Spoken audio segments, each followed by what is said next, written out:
Hello, my name is Robert Schultz, and we're going to be talking today about what you need to know about putting a credit application together. A little bit about my background. I've spent a career in managing credit and customer finance operations and consulting with companies on how to improve their quote-to-cash, order-to-cash processes.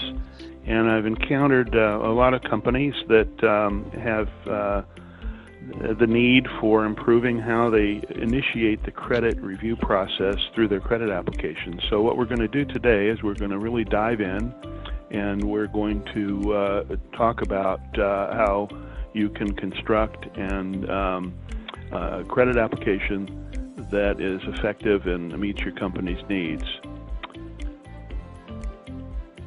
The first thing is let's talk about what we're going to really focus on today. We're going to focus on how important it is to have a thorough and properly constructed credit application with the proper authorized signature. Very important point that we're going to talk about during the presentation. We're going to talk about the process to actually deliver and receive and evaluate the credit application. And we're going to talk about the specific elements. Some of them are very critical, very basic. They have to be on virtually every credit application. And other things are really customized to meet your company needs and the type of transactions that will be taking place with the applicant. Then lastly, we're going to talk about the role of technology. And this is a fast-moving area that can really simplify and make the whole process much more efficient and transparent, not only to the credit department, but to other users. A very important thing to consider if you are not, using these type of software tools today. So here's the agenda for the day. We're going to have, we call Credit Application 101. And you might ask, why do we even need a credit application? What's the point? If you're new to credit or your company doesn't have a formal credit application process, I think you're going to find what we're talking about today to be quite useful.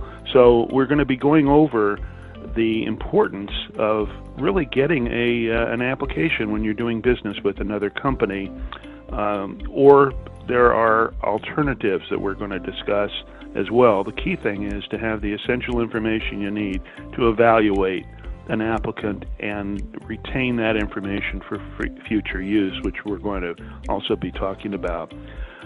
Also, guidelines and best practices. And what we mean by this is that there's no one template for a credit application. There isn't a completely right answer for everyone. It really depends on the nature of your company and who you sell to and the nature of their businesses as well. Are you regional? Are you national? Are you international? And the type of companies that you're dealing with, are they small, large, are they private, are they public?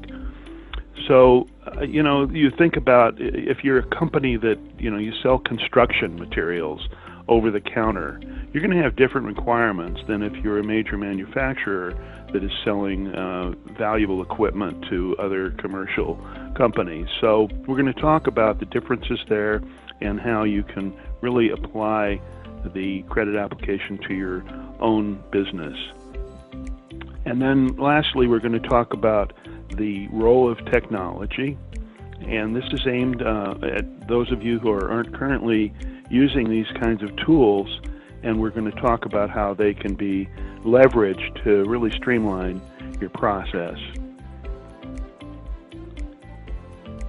So the first thing is when is a credit application needed? Well, if you're going to do ongoing business with a company, you need to start by having them complete a credit application because it gives you the basic information you need to make a credit decision. And if your company's terms and conditions are clearly stated on the credit application, it really makes a commitment by the applicant to adhere to those terms and conditions. In some cases, you might want to have an abbreviated version if it's just one-off or small dollar transactions you're doing with an applicant. But if you're going to do continuing business with them, you really should have the information that we're going to discuss today on a formal credit application. One of the uses, and we'll talk about this a little later, is it's not just useful in the beginning of your credit relationship with a customer, but you keep a credit file, you retain that, and if things go south with somebody that's buying from you, you can go and review information on that credit application. Becomes quite useful, either to find them if they've skipped, or if you have litigation in the future. So it has a number of purposes that are very, very critical and important. Sometimes you're going to get pushback, particularly if you're new to this, and in some industries this might be more common. The applicant is going to push back, and they're going to say, you know what, your competitors don't require this, so why should I have to fill out all of this information about my company and myself? Very unlikely. It's very unlikely that your competitors are treating this applicant any differently than you are. So I wouldn't really accept those kinds of objections, either from the applicant or could be from your salespeople. There's exceptions to taking a standard credit application form, which we're going to be talking about. There's other ways of getting the basic information, and also through formal agreements, having your terms and conditions agreed to. Now, trade credit, let's talk about that. Trade credit is a loan.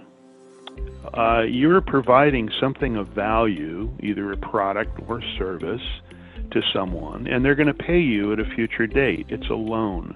You're going to have various terms of repayment. It could be something where, hey, it's cash on delivery. Well, you've delivered the product. They're giving you a check.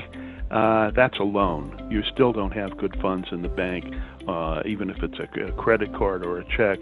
But if you're giving extended terms to a company, you have to go through the basic steps to ensure that there's a likelihood that they're actually going to pay you back in a timely way. So the loan is paid when there are actually good funds in your bank account, and until then, the buyer is got what you sell, and you don't have the money. So the credit application is really a formal agreement that, again, defines your terms and what you're expecting from the applicant, ultimately your customer, in terms of repayment.